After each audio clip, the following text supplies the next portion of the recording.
welcome back. This is Jackie with Keep It Simple Sis, where we talk about astrology and psychology and energy psychology and all things inspiring, empowering, and authentic. Today, I want to talk about shaking it off and what it really means. This past weekend, I was at a volleyball tournament with my daughter Emma, and I saw her team rallying when they missed the ball a few times, and the students on the bench, or the players on the bench, and then the other teams of the school were rallying and had this cheer that involved shaking it off, but they couldn't shake it off. And I went down the rabbit hole as I always do, and I wanted to know why. Why aren't they able to shake it off? Well, other than being 13 and overwhelmed and embarrassed because they hit the ball the wrong way, or they're being told by their coaches to do one thing and their parents to do another thing, and their players and their teammates to do another thing, they're confused. Um, but what is the why behind not being able to shake it off? And so I wanted to think about this on a larger scale, and how we talk to ourselves and how we try to inspire one another and to be helpful, but shaking it off, let it go, just move on. And all of those things can happen, but we're missing a piece. So I want to do an exercise. And if you guys are all on board, press pause for a minute, grab a piece of paper and a pen, and join me for this quick exercise. It'll be really helpful for you, a friend, a family member, or perhaps a teenager that you might have at home. First, let's talk about the trigger. Yes, I said it, the word that's used all the time, the trigger, the activating event, the thing that sets you off. What is that? Oftentimes, it's what I call external feedback, people, places, and things that activate us. In this case, the volleyball, they missed the ball and they got activated. They might have gotten activated by something that a teammate said, something that someone yelled, or something internal that led them to believe that they weren't doing well enough or doing good enough. That's where it's at. Step one, identify the trigger. What is it? What is the thing, person, place, or thing that activated you? And I want you to list all the ways that you're frustrated, annoyed, hurt, saddened, angry, confused, overwhelmed.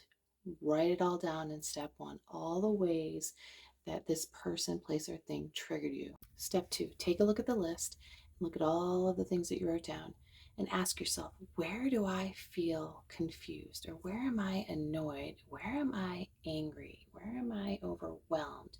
And in what area of my life does this seem to happen? Is it my health?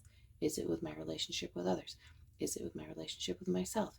Is it in my career? And really narrow down where you might have those same types of feelings. Step three, identify the common denominator. What area of your life are you finding yourself being more critical of yourself, being more shameful of yourself, people pleasing or overcompensating more um, to get validation?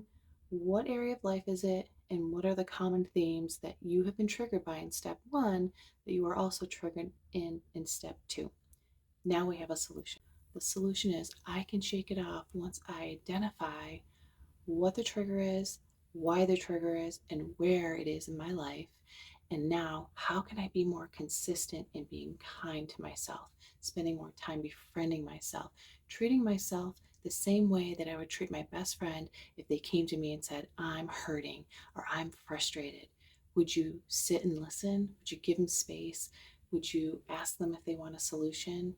Yes. And you probably do it 10 times over for them, for the people that you love most. But do you do that to yourself every single day, the same way that you do it for your friend or the family that you love? Most likely, we don't. As much as we don't want to know about it and hear about it, it all starts within. If we are triggered by something, anything, it doesn't matter what it is. Doesn't mean we don't, that the person, place, or thing that we're triggered by, it doesn't mean that's not legitimately frustrating or annoying. But what it does mean is that we have the responsibility to do something about it so that we feel good about it. We feel secure and confident. Instead, we distract ourselves, we overcompensate, we people please, we hold grudges, and then all of that just creates a lot of distress in the body. And then the next thing you know, we are sick. We don't want to go that way. What I hope that you learn from this is yes, you can shake it off.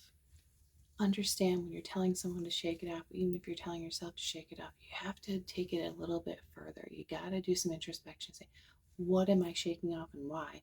And if I can't shake it off, what's going on? Anytime we're activated by something, we have a trigger by something, stop and ask yourself, is the emotion that I'm feeling right now, is it congruent to the situation? Does it match the situation? Does it make sense in the situation?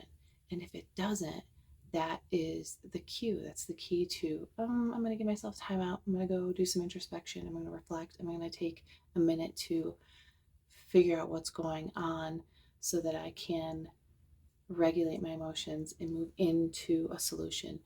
There is no shame in having sensitivity and being vulnerable and being truthful with yourself and what you're feeling. And so I love this card that I pulled, confront, uh, meaning, are you in illusion, right? Are you just being delusional with like the situation? Are you taking accountability and responsibility? Are you giving yourself permission to just be with the feeling and without judgment? That's where we want to go. And that's what is important to teach these teenagers. They were just all out of sorts. And it was really disheartening. It was sad to see, um, because they're beautiful young girls. I want to adopt all of them. They have parents that don't even show up to the games.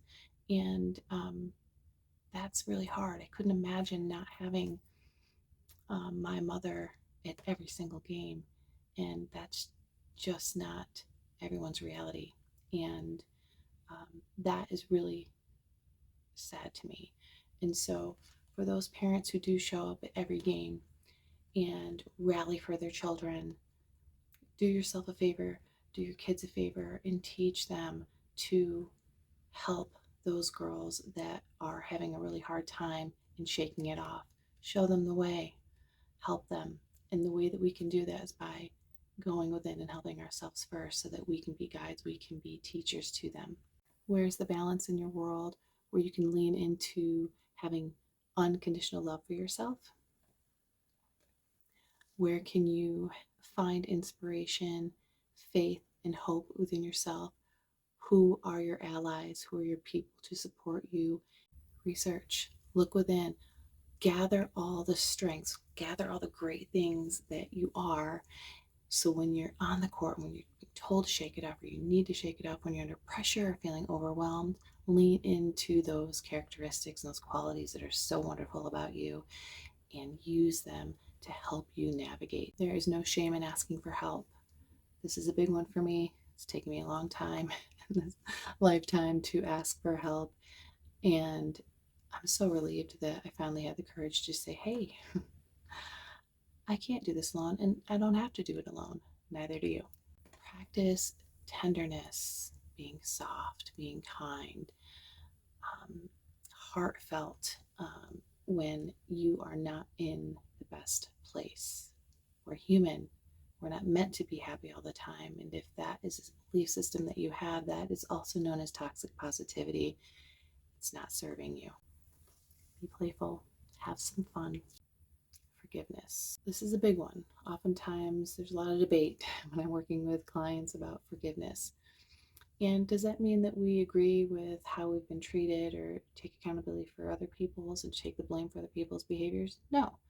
What it means is that when I forgive, when I'm able to release that, then I'm not carrying that person's burden and I'm no longer carrying the burden that I have to do anything about it. This is one of the biggest lessons that I think that we all continually work on. Last but certainly not least, one of my favorites is your sensitivity is a gift. Sensitivity is not a weakness. Sensitivity is a strength.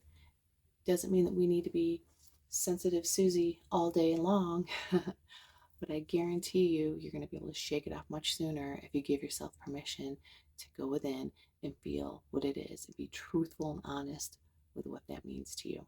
Thank you so much for hanging out with me today. If you like this content, please hit a like, share, subscribe, add a comment. I would love some feedback. and any topics that you would be interested in and learning more about in the world of energy psychology, astrology, psychology, mental health, and all things authentic. Let me know, and I will put some more stuff out there. I hope this was helpful. Thank you so much. Until next time, remember to keep it simple and shake it off. Just shake it off.